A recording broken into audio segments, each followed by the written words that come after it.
बिहार में सरकार नाम की कोई चीज नहीं रह गई। बिहार में फिर जंगल राज। हाईवे पर खौफनाक वारदात। Shoot out at Begusarai.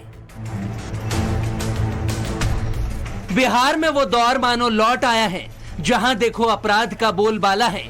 कोई गोली मार रहा है तो कोई हत्या कर रहा है।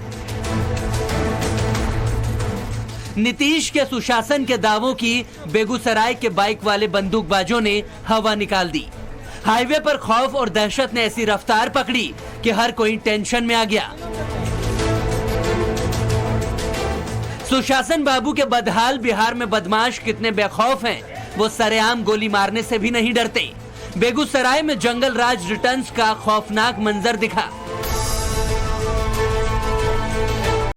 बाइक पर दो बदमाश आते हैं और जो सामने आता है उसे गोली मार देते हैं। नेशनल हाईवे पर बंदूकबाजों ने ऐसा खूनी खेल खेला जिसने भी देखा सिहर गया। एक दो नहीं बल्कि पूरे 30 किलोमीटर तक वो जहां से निकले धाएं धाएं करते गए। नेशनल हाईवे 28 पर बाइक पर आए बदमाशों ने फुलवारिया, बछवाड़ा, तेघड़ा और चकिया इलाके में ताबड़तोड़ फायरिंग की। बेगूसराय में साइको शूटर्स ने ऐसा तांडव मचाया कि हर तरफ खून खराबा हो गया। कई लोग अस्पताल में जिंदगी की जंग लड़ रहे हैं। जिन लोगों को गोली लगी है उन सबका पता किया गया है, तो इसमें टोटल 9 लोग हैं जिनको गोली लगी है। सभी का इलाज कराया जा रहा है और सभी खतरे से बाहर हैं। एक व्यक्ति है जिसका नाम चंदन था, जो कि फुलवरिया थाना बरौनी थाना का रहने वाला था, उसकी डेथ हुई है और उसकी बॉडी का पोस्टमार्टम इंक्वेस्ट कराया जा रहा है। जो फुटेज हम लोग को अभी तक मिले हैं, हम लोग ने 3 टीमें बना के फुटेज का हम लोग एनालिसिस करवा रहे हैं और मैं भी उसी क्रम में फील्ड में निकला हुआ हूँ। तो फुटेज में हम लोग को एक मोटरसाइकिल पे 2 अपराधी की उसमें देखते हुए मिले हैं, लेकिन इनकी जो पहचान है वो अभी हम लोग करवा रहे हैं। और हमारे जो पड़ोस के जिले हैं हमने उनको भी अलर्ट कर दिया है, उनसे भी सूचना मांगी है। तो हमारे जितने भी रास्ते पे सीसीटीवी फुटेज है हम लोग सबको चेक करा रहे हैं और मैंने 3 स्पेशल टीमें बना दी हैं इनकी रेड्स करने के लिए और हम लोग सभी जगहों पे इनकी रेड्स करा रहे हैं। यानी जिस सुशासन वाले बिहार के नीतीश कुमार बात करते हैं, जिस जनता राज वाले बिहार का वो दावा करते हैं, वो महज दिखावा है। क्योंकि बिहार की हकीकत तो ये है जो बेगूसराय में दिखती है। बिहार में सरकार नाम की कोई चीज नहीं रह गई। मुख्यमंत्री कहते हैं ये जनता राज है, जंगल राज नहीं। तो उनके फॉर्मूला में ये नया जनता राज की परिभाषा हो गया।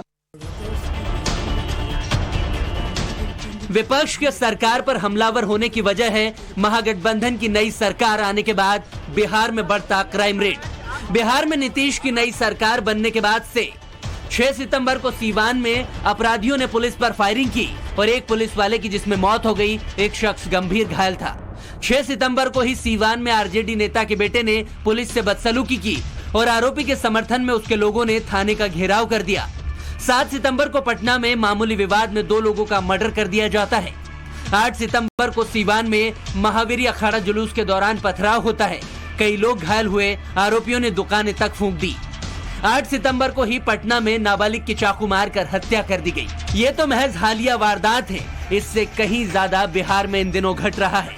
लेकिन बेगूसराय में सनक ने जिस तरह से सड़क पर खूनी तांडव मचाया वो हैरान और परेशान करने वाला है। ऐसे में जनता में शासन प्रशासन के खिलाफ जमकर आक्रोश है।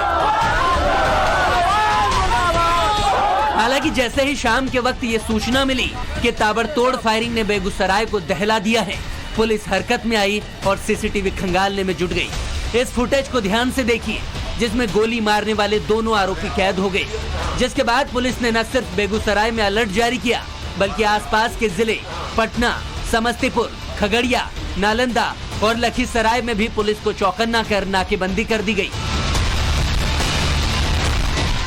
केंद्रीय मंत्री अश्विनी चौबे ने इस मामले पर नीतीश कुमार से जवाब मांगा है। नीतीश जी, क्या यही सत्ता के मोह में बिहार की जनता को आपने जंगल राज में धकेल दिया? क्या यही सुशासन है? बताइए, बिहार की जनता जवाब पूछ रही है।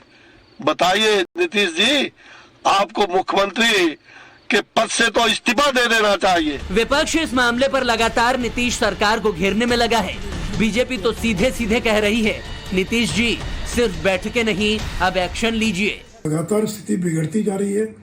मुख्यमंत्री जी ने 3 दिन पहले रिव्यू मीटिंग किया था लॉ एंड ऑर्डर को लेकर, लेकिन उसका भी कोई परिणाम नहीं निकला। तो इसलिए बहुत चिंता का विषय है और बिहार के लोग दहशत में जी रहे हैं, लोग भयभीत है, लोगों को लग रहा है कि फिर से कहीं पुराना दौर तो लौट कर नहीं आ जाएगा।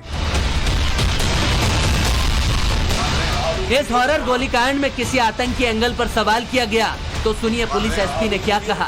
सर ये पीएफआई या आतंकवादी संगठन का भी हो सकता है। देखिए अभी हम लोग इस मामले में जांच कर रहे हैं, बट संभवतः प्रथम दृष्टि हमको ऐसा लग रहा है कि दहशत फैलाने के लिए ये घटना की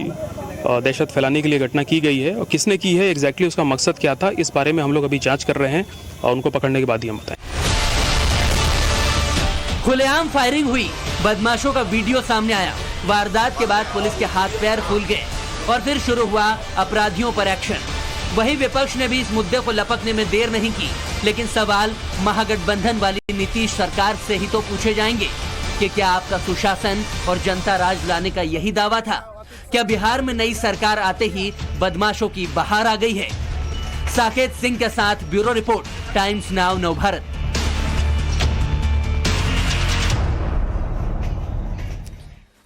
तो इस पूरे केस में क्या एक्शन पुलिस की तरफ से लिया गया है, ये बताने के लिए मेरे सहयोगी साकेत खुद हमारे साथ जुड़ चुके हैं। साकेत, क्या किसी भी आरोपी को अभी तक गिरफ्तार कर पाई है बिहार पुलिस?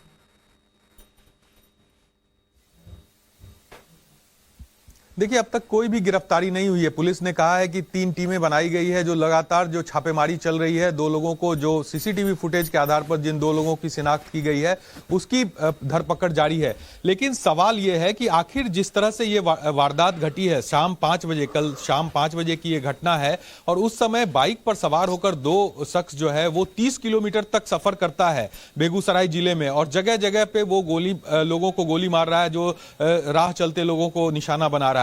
सवाल यह है कि आखिर जो पुलिस की पेट्रोलिंग थी वो कहां थी, जो बेगूसराय पुलिस थी वो कहां थी? ये बड़ा सवाल है, क्योंकि अगर पहली बार जहां पर ये वारदात को अंजाम दिया गया उसके बाद क्यों नहीं पुलिस ने आगे इस बात को इन्फॉर्म किया कि 2 बाइक सवार जा रहे हैं और लगातार इस तरह से वो गोलीबारी कर रहे हैं। चूंकि आप देखिए, हम जब अभी जहां खड़े हैं ये पटना और बेगूसराय को जोड़ने वाली सड़क है और यही पटना की तरफ जाता है, और इस पूरे इलाके में अभी नाकेबंदी जरूर कर दी गई है। लेकिन जब ये घटना घटी थी उस समय पुलिस ने क्यों नहीं इस पूरे इलाके को बैरिकेटिंग किया, क्यों नहीं यहां पर पुलिस चेक पोस्ट बनाया गया ताकि इन लोगों को पकड़ा जा सके? लेकिन उन्हें खुली छूट मिली, वो 30 किलोमीटर तक बाइक से घूमते रहे, गोलीबारी करते रहे, लेकिन उन्हें कोई रोकने वाला नहीं था। तो ये बड़ा सवाल है कि आखिर जो सिस्टम है वो कहां सोई हुई है, क्योंकि जो लगातार सरकार पर सवाल उठ रहे हैं, जिस तरह से लॉ एंड ऑर्डर का सिचुएशन बिहार में बदतर हो चुका है, हर जगह घटनाएं इस तरह से हो रही है, और ये जो घटना बेगूसराय की है ये एक तरह से कहिए तो आतंकवादी जिस तरह से घुसकर अंधाधुंध गोलीबारी करते हैं और फरार हो जाते हैं। साकेत, सही कह रहे हैं आप, बिल्कुल यहाँ पर। साकेत, आप बने रहिए हमारे साथ। लेकिन इस बीच बेगूसराय में घायलों से मुलाकात करने के लिए शहनवाज हुसैन पहुंचे हैं। अस्पताल जाकर के उन्होंने घायलों से मिले। शहनवाज हुसैन घटना पर काफी ज्यादा हैरानी भी जताई है। हर कोई परेशान है कि आखिर कैसे सरेआम गोलियां मार दी जाती हैं बिहार में, और कई बार ऐसी घटनाएं, ऐसी तस्वीरें देखने को मिली है। लेकिन हैरानी की बात अब और भी ज्यादा ये कि अभी एक भी आरोपी को गिरफ्तार नहीं किया गया, जैसा कि मेरे सहयोगी साकेत भी बता रहे हैं। लेकिन बेगूसराय में घायलों से मुलाकात करने के लिए शहनवाज हुसैन अस्पताल पहुंचे, घायलों से हालचाल जाना। ये कोई कश्मीर है जो कोई किसी को ऐसे मार देगा? क्या माहौल बन गया? अपराध और अपराधियों का मनोबल बढ़ गया। उस मनोबल को तोड़ने की जरूरत है। रोज इस तरह की घटना हो रही है, और आज की घटना पूरे बिहार को दुनिया में बदनाम करने वाली घटना है। कभी बिहार में ऐसा नहीं हुआ था कि ओपन फायर कर दे। मासूम लोग जो सब्जी बेच रहे हैं, कुछ और आइसक्रीम बेच रहे हैं, उन गरीब लोगों का क्या कसूर है?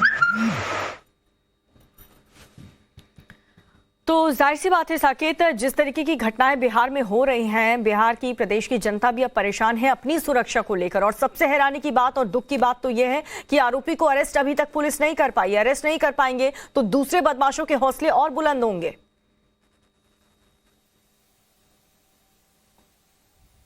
देखिए कितने कितने आराम से ये जो दो शख्स है वो आराम से गोली मारते हुए निकल जाते हैं। 30 किलोमीटर तक वो बाइक से इसी तरह से गोलीबारी कर रहे हैं। पुलिस सोई हुई है, पुलिस को इसकी कोई सूचना नहीं है। और जब ये पूरी वारदात हो जाती है उसके बाद पुलिस जगती है, जगह जगह जो टीमें हैं वो छापेमारी कर रही है इन लोगों को के लिए। लेकिन जब ये घटना घटी थी उस समय क्यों नहीं रोका गया, ये सवाल है। और ओपन फायर किया गया, सड़क के बीचों बीच चलते हुए वो लोगों को गोलियां मार रहे हैं। तो ऐसे में क्यों पुलिस ने उस समय एक्शन नहीं लिया? जैसा कि शाहनवाज हुसैन भी कह रहे हैं कि ये जो है जिस तरह की ये घटना है ये आतंकी घटना की तरह है। किस तरह से आतंकी घुसते हैं और लगातार गोलियां चलाते हैं लोगों पर, जो निहत्थे हैं, जो बेकसूर है, उनको निशाना बनाया जाता है। एक इंटेंशन के तहत अगर किसी को मारा जाता है तो समझ में आता है। इस तरह से खुलकर मारा गया, इसके पीछे क्या वजह है? ये दो लोग कौन थे और क्यों इस तरह से उन्होंने गोलीबारी की? जब तक वो पकड़े नहीं जाएंगे इस पर खुलासा नहीं होगा। लेकिन पूरा सवाल इस सिस्टम पर है, इस सरकार पर है कि आखिर जब से ये नई सरकार आरजेडी और जेडीयू की गठबंधन की सरकार बिहार में बनी है तब से जो यहां पर क्राइम है वो बेलगाम है और इस तरह से अपराधी खुलेआम गोलीबारी करते हुए निकल रहे हैं। बिल्कुल साकिब, इस पूरी खबर पर आप नजर बनाए रखिएगा, अपडेट आपसे लेते रहेंगे। बहुत शुक्रिया आपका इस जानकारी।